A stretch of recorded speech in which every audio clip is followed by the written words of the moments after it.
लेकिन इस वक्त मेरे साथ जुड़े हैं कांग्रेस के पूर्व नेता आचार्य प्रमोद कृष्णम, जो कि कल की पीठाधीश्वर भी हैं। और आचार्य जी, आपका स्वागत है एबीपी न्यूज में। आचार्य जी, प्रियंका को लेकर आपके बयान ने कांग्रेस में कई बार हलचल मचाई है। आखिर प्रियंका को वायनाड भेजने को लेकर जो चर्चाएं चल रही है, उस पर आपका क्या कहना है? क्योंकि आप सबसे महत्वपूर्ण व्यक्ति इसलिए हैं, भले ही आप कांग्रेस में नहीं हैं, लेकिन आप प्रियंका गांधी के राजनीतिक सलाहकार रहे हैं। आपकी सलाहों को मानती रही, आपने बड़े करीब से उनके साथ काम भी किया है। सवाल यह है कि प्रियंका उत्तर प्रदेश में प्रचार कर रही हैं, अच्छा प्रदर्शन कर रही हैं।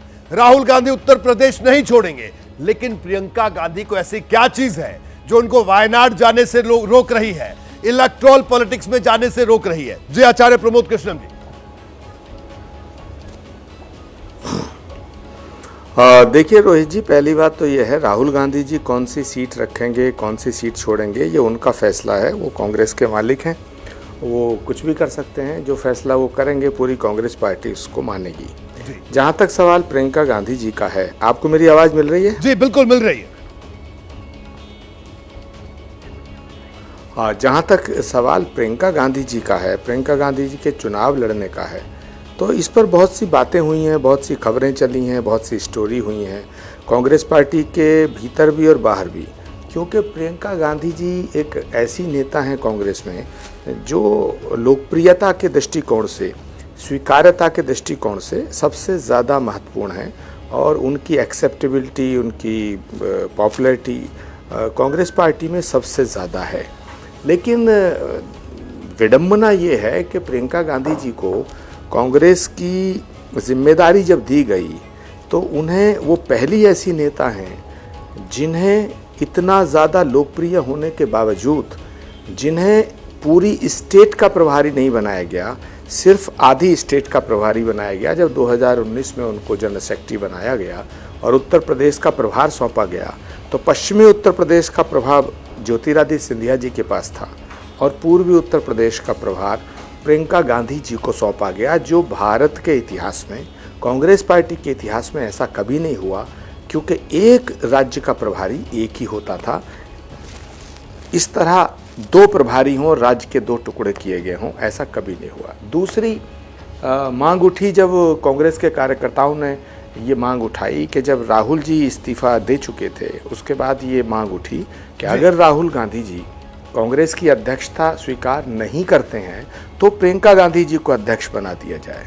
और मैं भी इस पक्ष में था, हमने भी सारे नेताओं से बात की। लेकिन जितने वरिष्ठ नेता हैं कांग्रेस पार्टी के, वो बंद कमरे में तो कहते थे कि बिल्कुल आप ठीक कह रहे हैं, प्रियंका गांधी जी को कमान सौंप देनी चाहिए, क्योंकि प्रियंका गांधी जी से बड़ा कोई नेता कांग्रेस में नहीं है जी। लेकिन बाहर कोई कुछ नहीं बोलता था। बाहर जो प्रियंका गांधी जी का नाम लेता था, उसकी गर्दन काट दी जाती थी। तो सवाल इस बात का है कि प्रियंका गांधी अगर ये चाहेंगी कि वो चुनाव लड़ें, तो उनको चुनाव लड़ने से रोक कौन रहा है, ये एक बड़ा सवाल है। दूसरा बड़ा सवाल ये है कि 2024 का जब चुनाव हुआ, तब उनको चुनाव क्यों नहीं लड़ाया गया। तीसरा सवाल ये है, जब कांग्रेस पार्टी की अध्यक्षता को राहुल गांधी जी ने ठुकरा दिया और अध्यक्षता स्वीकार नहीं की, तब प्रियंका गांधी जी को कांग्रेस की कमान क्यों नहीं सौंपी गई।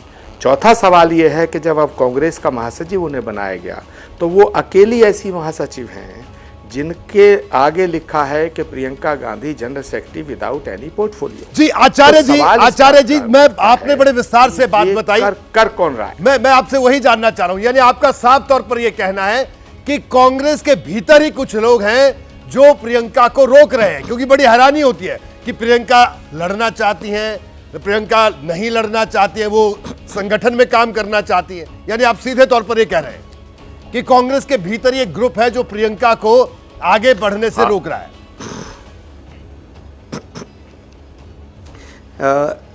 राहुल जी, प्रियंका गांधी जी नहीं, कांग्रेस पार्टी में जिन लोगों में प्रतिभा है, जिन लोगों में रीढ़ की हड्डी है, जो मैसेज में पॉपुलर हैं, जो सही बात करना जानते हैं और सही बात को आगे रखना जानते हैं, उन सबको एक एक करके उनकी टांग खिंचाई होती है, फिर उनके खिलाफ एक साजिश होती है, धीरे धीरे उनको पार्टी विरोधी बताया जाता है। एक थोड़ा ही है जी, ज्योतिरादित्य सिंधिया, उनको मुख्यमंत्री क्यों नहीं बनाया गया? सिर्फ इसलिए नहीं बनाया गया कि राहुल गांधी जी का कैंप ऐसा मानता था कि अगर ज्योतिरादित्य सिंधिया को मुख्यमंत्री बना दिया गया तो वो राहुल गांधी जी से ज़्यादा पॉपुलर हो जाएंगे।